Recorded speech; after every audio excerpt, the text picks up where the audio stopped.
Our YouTube family, today I have here a Maytag older model gas stove, but if you don't know it by now, we buy used appliances and fix them up and resell them. So we buy by bulk only. So don't get no bright ideas about calling me, ask me do I want one or two, because I only buy by bulk. No, I'm just joking with y'all. Anyway, we got a Maytag stove in here. I plugged it in and there's absolutely no power. Absolutely no power. So what I'm going to attempt to do is try to walk you through the process that I would take as a technician on how to diagnose this stove. All right, so let's get her sitting back up real quick. All right, so we're gonna go to the back and plug it in. As you can see, I hope y'all notice my area is clean today too. Area clean today. So we're gonna plug it in. It's gonna be kind of hard with, I promise once my viewers get up, I'm gonna buy like a what you call them cameras? Go underwater. Body cam, not body cam, it's something like that. Anyway, as you can see, we have absolutely no power whatsoever. So when I got this stove in here, this wire harness right here, which is to the plug, was not connected in. It was not plugged in. So basically it was like out like this. All right, so the first thing I want to do is I want to see if I'm getting power through here.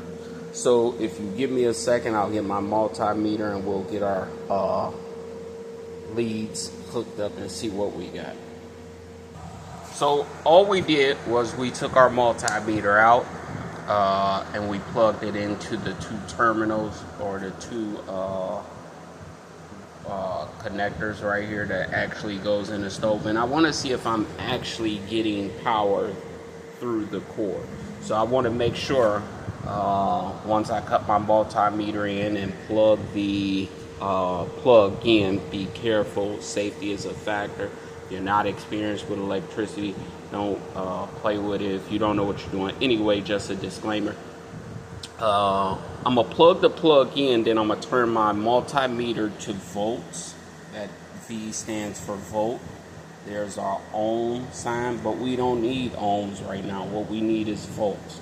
And we want to see if we're getting 120 volts, anywhere from 115 to 120 volts, and it'll read right here on the display. So I'm going to take this, I'm going to plug it in real quick. Y'all got to forgive me with the camera stuff. Just know that the intent is good. I want to get you every shot, but it's kind of hard holding a camera. Well, phone. Alright, so now we got our plug plugged in, as you can see right there. We got our voltmeter. We're going to turn our voltmeter on and see what we're getting. We're looking for AC. So we see right there we're getting 119, 118. So we know that the problem is not the plug. So we unplug the plug. Alright, sorry about that. We unplug the plug, stick it back into the back of our stove. Once again, this is video. I can't really get this a title. It's just how I would diagnose a stove that I got in. Display is not coming on at all. Nothing. I didn't check the burners or anything like that. But we will eventually. All right, so we're going to plug this back into the wire harness back here. And if any of these steps that I go through which you don't apply, then just skip forward in the video. I'm not editing any of my videos, so you get the raw and uncut sauce. I don't edit. There's no need to edit. I want people to see everything. Because a lot of the YouTube videos that I watch, man, people edit them, splice them. Yeah, there's parts in there that, you know, you shouldn't have said or you shouldn't have did. But I want mine to be raw and authentic. You know what I mean? I want mine to be real. That's it. I mean, real and helpful. All right. So I'm gonna plug this back in. I got my plug back in. We just plugged it back into the back of the stove. So we're gonna plug this in. The next step I'm gonna go. All right. Hold on. Oh. Hold on. That's weird. Look at that. Look at that. Oh. Wow. Oh, I guess this ain't really gonna be too much of a video. So evidently we either got a short in our extension cord. You know what? We gonna keep the video rolling. Even though it cut on, we gonna keep it rolling. So what we gonna do is we gonna wiggle this cord around a little bit. See that? See that? So somewhere we got a short. Somewhere we got a short. So somewhere we got a short. You see that? And look at my hand. Alright. Alright, so let's try to get a wide view. Alright, y'all see that? So somewhere in this cord or in the wire harness itself, we have a short. Now keep in mind the ground is not hooked up right there, which I don't think that's a big issue because we're still receiving power. I believe that there's a short somewhere in between the connection to here.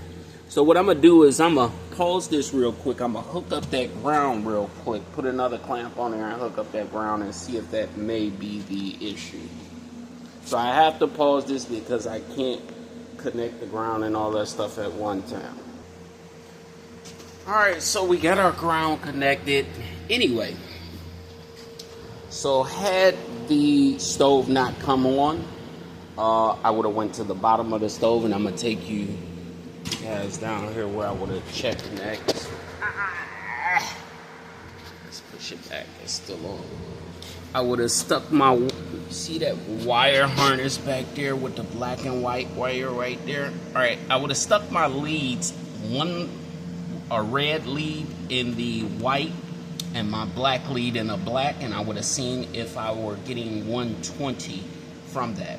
Another thing is a lot of people, I'm kind of jumping ahead, but let's say you got a gas stove and the igniter is igniting, but there's no gas coming out. These are your components that you want to test. So you definitely want to lift that white one, lift the red one, check for continuity between 1 and 2. Because your igniter can work, and these can be burnt out. It's only a little piece of wire, coil, whatever you want to call it in there. And once that's broken, it will not open the gas valve. All right? So if you're not getting gas to your stove, right, but your igniter is coming on, let's say hypothetically somebody came out, told you a bogus story, oh yeah, it needs a new igniter, and you replaced the igniter, brand new igniter in there, but you're still not getting gas and it's not lighting.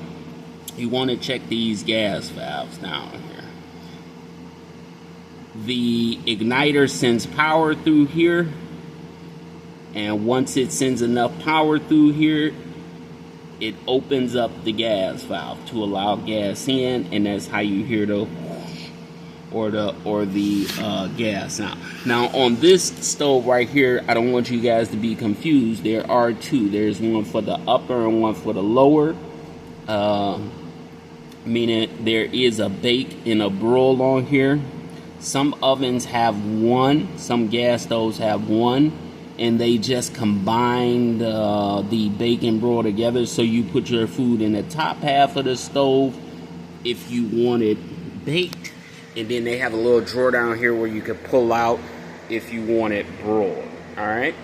So hypothetically, that's the situation. All right. But for some reason,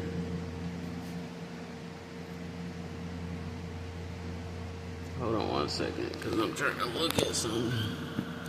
All right, for some reason. All right. So let's say we got our stove and we figured out what's wrong with our oven. Anything that has to do, let's say our oven is not coming on at all, no igniter, no gas, no nothing, then you want to go to the culprit, especially if you have a control display. This is always going to be the culprit 99% of the time, because this unit right here, this controls the oven. So if you're not getting any gas, you're not getting an igniter turning on, then this right here is going to be the culprit. Not to say that your display is going to look the same. It might be a box, which 90% of them are. This is a Maytag, so it looks a little different. It pretty much is a block, but what you can't see is that it's just a hole right there. Anyway, so if you're not getting any gas or your igniter is not coming on in your oven, 9 times out of 10 the controller is going to be the problem. All right, so I'm hoping that this video is saving you hundreds and hundreds of dollars right now. If not, I don't know what to tell you. But anyway, we're moving on. Spark modulator. These are your burners. So hypothetically, say you spilled something down in here. If you spill something on these little metal things right there, it will not spark. All right. Say something sticky like some syrup or something like that, or just you're cooking something and it coagulates on the top of that. It's not going to be able to produce a spark. So what you have is your gas caps. These caps, all they do is the gas comes up through the center. I don't know if you can see that little hole down there. And sometimes those can be clogged. So say you got a burner where you're getting a low flame. This is not always the case, but you're getting a low flame. You can stick a needle down in there and clean that out. And sometimes the gas will come out even better than it was. You can try to get a little metal brush in there, but you definitely want to stick some sort of needle in there to clear that hole out. That little pinhole is where the gas comes up. It hits the bottom of the cap and it gets distributed through these little rivets. All right, it's distributed through there. But as it's getting distributed through there, it also gets ignited. Excuse me, I'm tongue-tied today. So the gas comes up. I can't really show you. Gas comes up while this is sparking. That's the spark sound you hear, which is called a spark modulator. It's called a spark modulator. It's not called the ticky tick tick tick thing. It's not called the clicking noise that you hear. It is called a spark modulator. All right, that's it. On stoves like this, you have one unit. It's a little block, look kind of weird, but it controls the stove, and what it does is it provides a spark, as you can see, to each one of these burners. So the gas comes up through the center, hits this spark as it's tapping off of the metal, and then it ignites the gas, and that's how you get the beautiful, pretty bluish, sort of yellowish flame. If you got orange, then that's a whole nother video I'll do. All right. So I've explained to you the spark modulator. If your gas knob is stuck, then you have a manifold problem, because what happens, gas comes up through the back of the stove, up under here, comes up through the back of the stove and runs through a pipe called a manifold. That manifold houses the knobs as well. So if you can't turn the knob, then you pretty much probably gonna have to get somebody to get out and get a new knob. They can be replaced if you have someone who know what they're doing. So let me go back to the spark modulator. You hear that noise? All right, so as I told you before, see how it's sparking on all of them? It does spark on all of them. All right, see that spark and the gas get ignited. You don't want to stick your hand right there because you will get shot, period. All right, so see how, and we're just turning it to the light position. A lot of people get gas stoves and they'll do like this and just automatically assume that it's supposed to cut on. No, you have to physically cut it to the light position. And if you don't, say you bought a used stove and all the things are shut off, then just turn the knob until you hear it start that. On this stove, the spark modulator is excellent. This is about the loudest one I've ever heard, like, to be honest with you guys. All right, so I think I pretty much touched on everything in a nutshell. If this video helped you, if this video encouraged you to start your own used appliance video, I mean your own used appliance store, I don't know what's up with my words today, then please like, subscribe. If you have any questions about your appliance, before you call a technician, call me, because I am the appliance god. And I only say that with a lowercase g. I only say that because for those of you who don't know my journey and where I came from, you would understand it if I gave you a story, and that's for another time.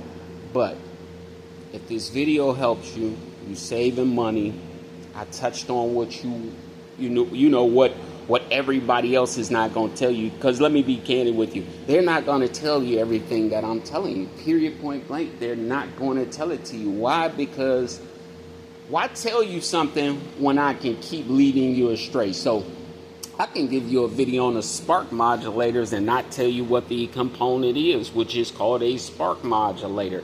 And then I can make another video and tell you, hey, you need to go buy this, and only show you, you know what I mean? But I'm giving you the sauce. The sauce. I'm giving you everything that I know, unscripted, unedited, and I promise when I get enough subscribers and YouTube start paying me some money, I will get a pro cam or whatever you call that camera that everybody wear when they hiking, biking, swimming, doing all that weird stuff. I'll get one of those so I can show you the, without having to pause the camera to plug something in or to take a multimeter. My name is the Appliance God. Please like, subscribe. Until the next video, I'm out.